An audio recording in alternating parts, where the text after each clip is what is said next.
आज आपण बघूया चवळीच्या शेंगेची भाजी. शेंग स्वच्छ धुवून कापून घेतल्यात.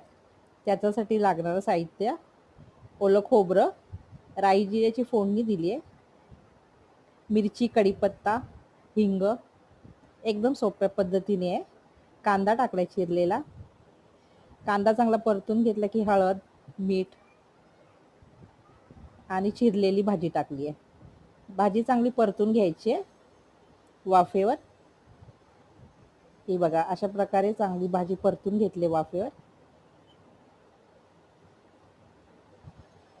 झाकण ठेवून थोडंसं पाणी ठेवले, वाफेने भाजी शिजेल.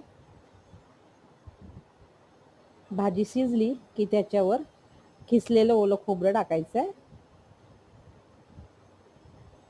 अशा प्रकारे झटपट चवळीच्या शेंगेची भाजी मी बनवली आहे.